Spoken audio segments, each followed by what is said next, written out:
Hello everyone, my name is Clayton Witt, and this is the final video discussion that we'll be doing for this class. And today we're talking about the post-war economy, and particularly entrepreneurs in the post-war economy. And of course there's several different directions that one could go with this. And I was sitting here thinking about which entrepreneur, which business, which great American I could highlight for this video. And I was sitting here and I was taking a sip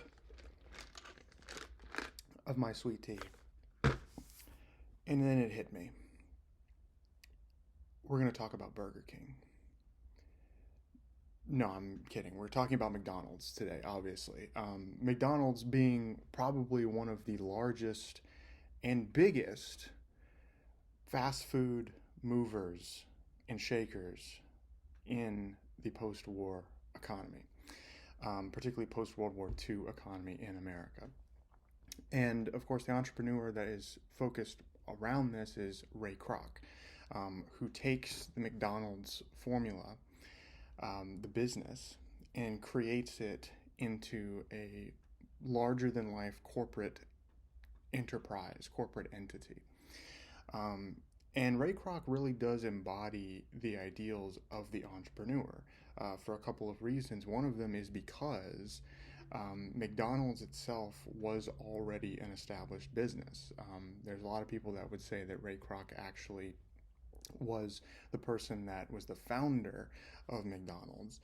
And that's technically true on a corporate level, but McDonald's itself had already been around as a restaurant. It was actually founded in 1940 by two brothers, both named McDonald. That's where the name comes from, Richard and Maurice McDonald. And their business comes up in 1940 around San Bernardino, California.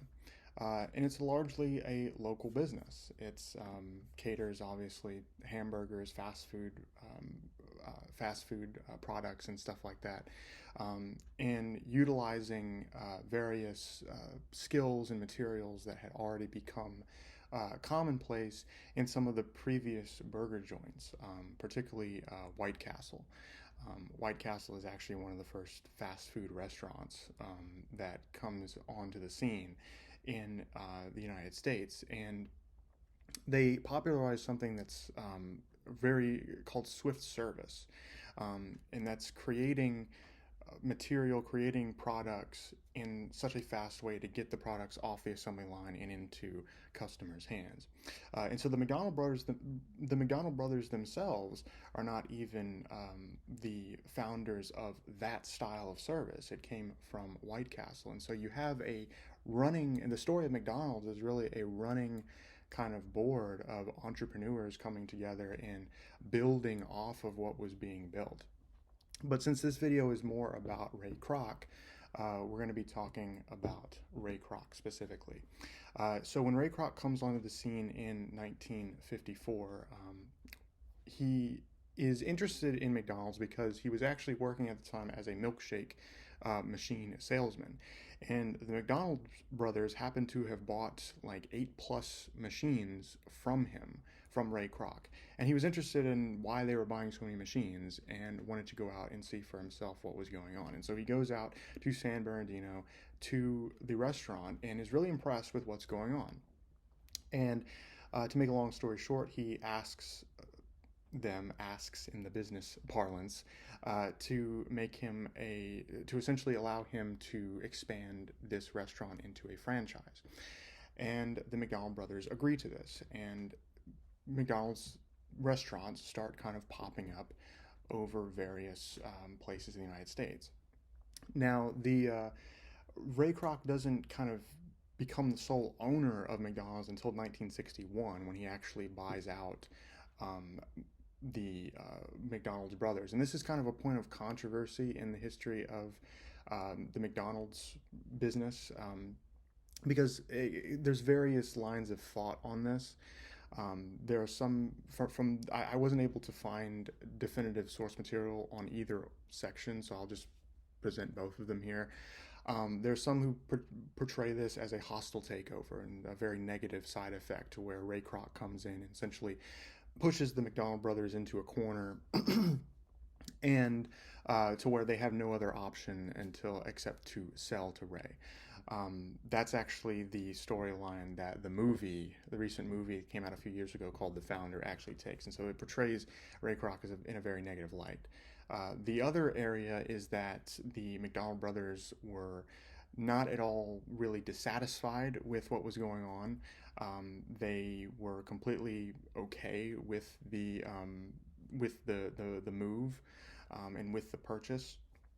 And the evidence for this, and the evidence for this is the fact that there has really not been any definitive evidence either from interviews or business transactions or whatever that the McDonald brothers were that the McDonald's brothers were actually at all upset about their